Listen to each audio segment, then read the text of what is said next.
Wala na daw sa bansa, nung July pa. Maraming gusto sabihin. Ang Benon naglabas sila ng back-to-back na public, well, hindi apology, pero public addressing. Send nyo lang sa paborito nyong tropa, sigurado kayo yan. Sarap ng buhay na walang iniisip. Magre-relax lang ako, umuulan, kakakain ko lang. Mas bigyan dumating dito na mayroong MPAX, Alice Go, mayroong apology letter si Ben, maghiwalay na ba sila? Dami nangyari. Tapos naglalabas pa na nakakalaso ng usok yung bulkantaan. Kamusta yung mga kanto nga pala si Paolo? Kita dati mga memes ngayong linggo atin na agad simulan. Siyempre, di ba, ito na lang ang gumigising sa akin sa umaga, tanghali at gabi ang mga kalokohan sa Pilipinas. Alice Go leaving the Philippines.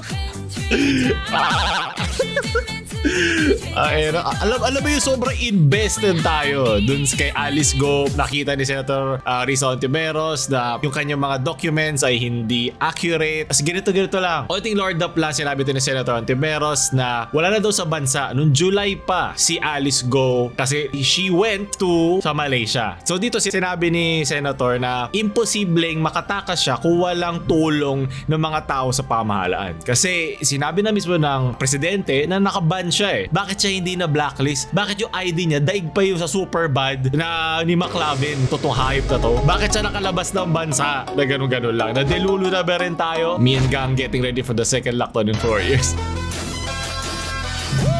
Ayoko na. Baka kasama ko na naman kayo ng sobrang tagal. Ito rin tayo nagsimula eh, di ba? Ayoko na. Meron na naman tayo unskippable cutscene na dadaan lang yung 4 na taon. Ayoko na. Parang awa nyo na. Ito yung dahil dun sa MPOX. Ito naman noong August 18 daw may sinabi ang DOH na may MPOX. The MPOX is monkeypox. So sa mga unggoy dyan. Kaya siya tinawag na monkeypox kasi una siya nakita sa mga lab tested ng mga monkeys. So mayroon na 32-year-old May na walang travel history. Pero sana si Alice Go rin walang travel history. Pero wala na eh.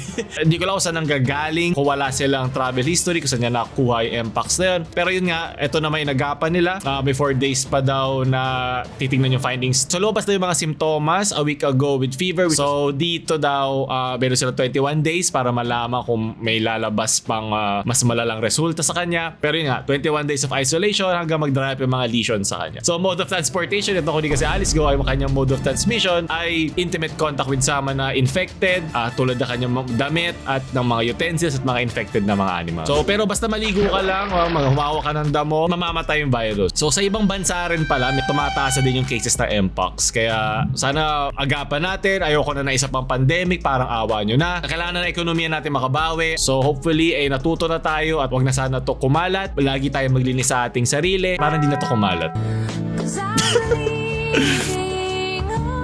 I can fix her!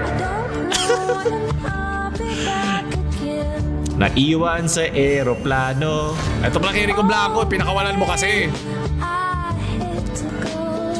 Ayoko na, nalulungkot lang ako. Parang ano lang to, parang walang closure lang na jowa eh. Ano to, City of Manila ito is a newest member of its Manila Zoo, a young lioness whom they call Isla. Buti pa dito, nakukulong ang mga hayop. Pero yung mga hayop na corrupt sa gobyerno, hindi natin mapakulong. So nagalit dito yung mga netizen kasi natural habitat nila ang nasa labas. Pero yun nga eh, alam ko meron tayong history sa mga zoo na, di ba, may mga news articles dati na hindi naalagaan yung mga hayop dito. Iba nga, nasa wheelchair pa. So dito, nalungkot lang sila na itong dinonate ay sana pakawalan na lang. Huwag na siya gawing mascot para dut-dutin ng mga bata at hindi maalagaan. Pero kung mapapromise naman nung zoo o kung sino mang magkikeep dyan sa hype na yan na masaya siya, sana mapakita muna nila kasi diba, ang history natin, ang travel history natin pagdating sa bagay ay hindi pa ganun kaganda. Rising Shunshang is building the Philippines. Wait lang. Okay, September na. So sana matapos to pagkatapos pa ng September. Nagkaroon ng season 2 itong ayoko na. Dapat ito The Last to Leave the Philippines gets a new condo. Ang ngayong kapitbahay si Carlos Yulo. Hey, bar, sunod. Ano to? Shoot a 3 to 5 minute video of dancing to.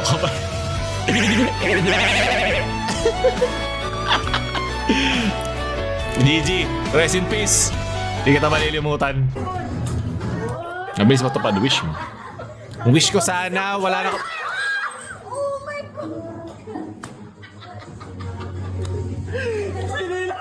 Naku, yari ka pa yung paboritong baso ng magulang. Hindi ba basag din yung mesa? Okay, ito na ata ang huling beses na may invite mo mga tropa mo sa bahay mo. Good luck. Ito, puro na lang araw laban. Sige na nga. dapat perfect kasi yung score mo bago ka magkaroon ng case, hayop. Sunod. Kahit ako na naman to.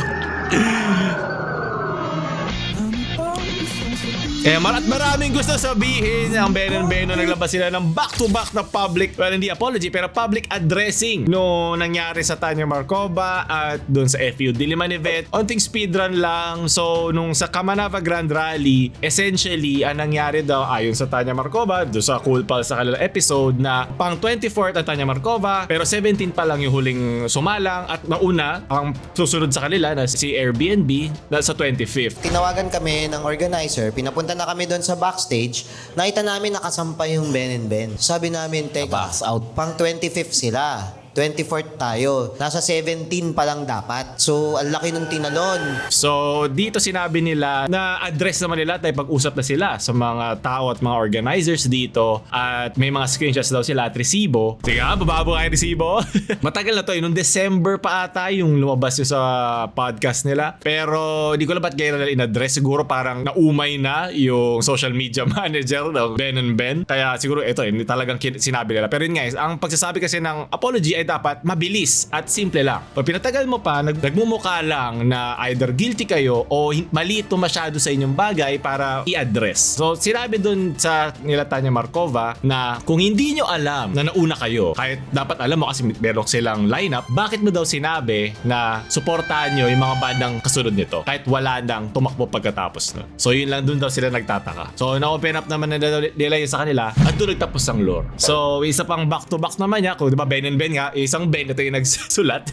Isa ito. Ito naman sa regarding sa FU Diliman event nung August 17 din. So, 1 month after makaalis ni Alice Go. Ayaw ko ito gawin balita kasi masyadong nagaguhan yung mga nangyari. So, i-communicate daw nung banda sa on-ground team na may mga delay daw sa event. At nung nalaman daw nila to at mayroon daw silang communication sa mga organizers na in-express talaga nila na priority nila na siguraduhin na yung event ay dapat tuloy-tuloy lang. At ang lahat ng performer ay makapag-perform. Tulad naman na ginawa daw nila dati. Nalulungkot sila nung nalaman nila na kahit sinabi nila to at lagi nila nag-update, si Diwata hindi yung nagtayo ng pares ay isang artist na sinusuportahan ng banda o tagal na ay hindi nakapag-perform. So dito binabalanse daw kasi nila yung kanilang relationship doon sa management o yung sa organizers ng event at sa sarili nilang integridad. So dito in-underscore nila dito na lahat ng mga events na kasama yung kanilang banda, yung event organizer dapat ang may prerogative sa mga desisyon tungkol doon sa event. Pero kahit sa ganon, para maprotektahan yung mga artists ay kung saan sila nanggaling, yung mismo management ng banda nag-decide doon sa kontrata na hindi sila kakanta, hindi sila tutugtog pag hindi nasunod yung program ng event. Ito ay puro PR fluff na lang. Siguro kasi, syempre, kilala ang Ben & Ben. So, sa mga organizers, para masulit nila yung event, kahit ano pang event yan, kung maubos na sila ng oras o magkaroon ng technical problems, ang magiging priority nila ay yung mas kilalang banda. Nangyayari yan sa lahat ng klase ng larangan. Nangyayari sa lahat ng mga industry. Kasi ano dito parang hati ako dito na kasalanan ng event organizer at kasalanan nyo din yun. Kasi alam ng Ben & Ben yung kanilang difference sa popularidad, diba? At siguro alam nila at choice nila na sinasakyan nila pag binabatuan sila ng masasarap na deals o masasarap na mga pagpa-prioritize kumpara sa ibang mga artists. Alam nila dapat yun. At delikadesa nyo din na nira-ride on nyo yung inyong popular. At wala namang masama dun Nagpasok sila ng energy dun, nagpasok sila ng oras sila, mas matagal ang kanilang history sa mga organizers na yon. Pero sana mag-set kayo ng standard going forward. At dun pa lang nila to nasimula. Na hindi mo pwedeng sisihin yung mga organizers kasi pangalawang beses na to. Kung mayroon travel history si Alice Go, ito meron naman silang professional history ng mga organizers na to. At alam nila na yung mga organizers na to ay sila ang mas fini-favor pagdating sa mga ganitong pagkakataon. At dapat nasa sa inyong desisyon na yan na ay, sandali lang, kawawa ng ibang mga banda, hindi ko na to gagawin. At mahirap magbulag-bulagan na hindi natin to alam. Na kahit sabihin yung tama, hindi nyo naman talaga kasalanan kung gaano kapangit ang pag-organize ng event ng isang organizer, pero meron pa rin kayo onting decision making sa prosesong yan. Kumbaga, kung isipin nyo lang kung sila, punta na kayo na stage. Syempre, iniipit kayo, di ba? Kaya ako si Ben & Ben, ako si Pau & Pau. Kung doon ako sa stage. Sabihin nyo lang sa paraan ng isang banda na gusto po namin magpaumanhin sa kay Diwata, hindi yung Paris Overload, sa paumanhin sa Tanya Markova, na nauna kami, na tinawag kami dito ng pero yun nga may mga maiinis pa rin sa'yo. Ba't kayo pumayag? So, pinakamadali madaling paraan na lang talaga ay wag na lang kayong mag-perform. Kung gano'n na nangyari. Kung lahat ay maapektuhan, ikaw na lang din mismo ay dapat maging parte ng mga naapektuhan yun. Para hindi ka magkaroon ng favoritism, kumbaga, dun sa mga event organizers na to. Ewan ko, di naman ako banda. Baka meron sila mga kontrata na kailangan sundin. Meron sila mga NDA na hindi nila pwede sabihin. Pero either way, ito ay pangit na reflection kay Ben and Ben. Diba? Literal, reflection ng BNB sa kanilang dalawa. Sunod, wala na akong gustong sabihin, pero plana lang muna. Meow, meow, meow, meow, meow. Meow, meow, meow, meow. Meow, meow, meow, meow, meow. Ang aras mo ah. Ganito ba yung event organizer sa bar nila Ben and Ben? Ano? Di ka pupunta doon sa stage? Sabing sandali. Wag ka naman, nag-concert na din ako, di ba? Kunin nyo ako, libre ang talent fee. Gantong talent sana. Ay, ang talent fee. Kung nakita. Gaki, kala ko yung edited na galing sa TikTok. Ano yun? Sarad. Ano ba ang mayroon sila? Kampanerang ko. Nako, tag nyo rin yung send nyo rin sa paborito nyong tropa. Sigurado kayo yan. Sunod. Indirect love. Yung dumuras ko yung pa sa pangako. Baka kasi love ka na niya. Ganun daw pag love ka na eh. Apa na balipay pa nga. Yeah, kaya kumakalat ang MPAX eh. Linisin mo yan. Ayop. Tunod. Trust is broken. Fix it. Ito rin yung ginagawa ng management niya doon sa kanilang post. Hawa ko ba? Bahala sila. Problema na nila. Tunod. Alice go. Sunod. Kamay sa messenger. Kasi Ben and Ben naglabas ng dalawang apology ay dalawang post. Ba't may nickname dito ng me? Me tapos, may heart. Ano sabi? Hindi ko alam. Nakita ko lang sa messenger mo. May me na may heart. Sino to? Babae mo? Oo, mama ko. Fans lang naman. Hindi mo naman sinabi? Ba't kasi wala siyang profile picture? Ayun, magpunas ka sa sarili mong damit. Lumaya mo pa, nilagyan mo pa ng lambuta yung damit. Delulu moment, sunod. Ito, 18 roses.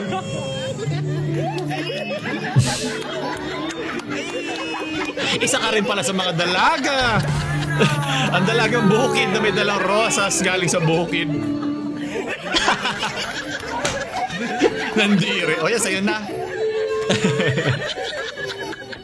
Meron tayong Holy Spirit sa gitna, eh, no? Oh, bakit? Tumutugtog ba yung Ben and Ben sa likod? Pagbibigyan ka ngayon. Bukas wala na to, Yakapin mo nga. Amoy may leeg. 18 roses para isa ka rin sa mga bulaklak. Sunod. Sabi ng mama ko, bilisan mo busin mo yung Jollibee. Baka magising pa kuya mo. Iniwan ka na sa aeroplano. Sunod. Passenger prison statement.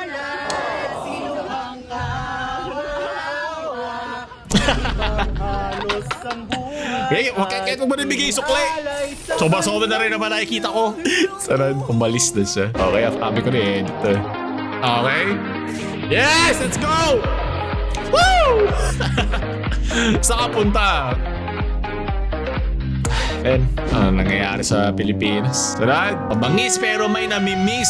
Miss ko na si Alice kasi siya'y umalis sa kanyang tamis, sa kanyang tingin. Sunod. Graduation ba to? O confession? Sunod, kahit pag blindfold nyo, pa ako habang nagtatype siya lang ang type ko, boss. Ito ba yung buong naiya o sino man nagbabantay sa mga border natin o sa mga aeroplano natin nung dumaan lang si Alice do, sa barko daw ata sa ferry, meron pa nun, di ba? Dami nangyayari. Basta, essentially, nakalabas siya ng bansa. Yun ang nakakapagtaka sa lahat. Sunod, job opportunity sa Metro Manila, Tagalog na sa Vento. Grabe ka sa 10 hour per wage. Grabe, ang ganda dyan. Angkas Rider, Barden sa Philippines, Pogo Operation, Toyota car dealer, factory worker sa Unilever, real estate developer, Bolstar sa Bibawa. Diba, lahat tayo dito gumiginhawa, diba? At nagkakahawa-hawa sa mga sakit. Milk tea shop vendor! Thank you. My own special brew. China has been generous. China has been generous, diba? Sobrang generous nga yan. Namimigay nga na ibang tao dito eh. Mga Grabe, ka-dream. pati kayo mga ka-dreamers magugulat kapag pinanood nyo ito. Grabe mga grabe grabe grabe grabe grabe grabe grabe grabe grabe grabe grabe grabe grabe grabe grabe grabe mga Ayoko na mag-grab. Parang gusto ko mag-grab ngayon. Sige. Grabe.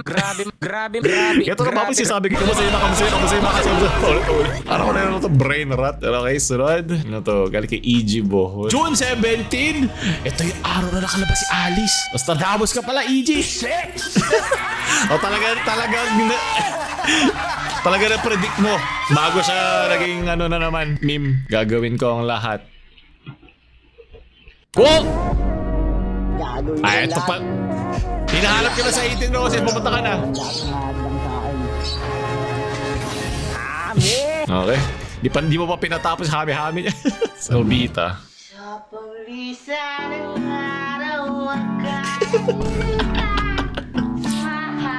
Sana pinalo niya ng gitara yan.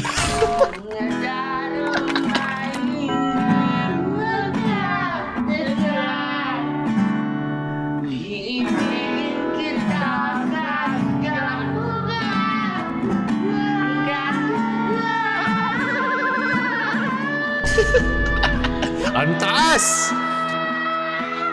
Kasing taas ng building kanina. Kailangan pang. Naku.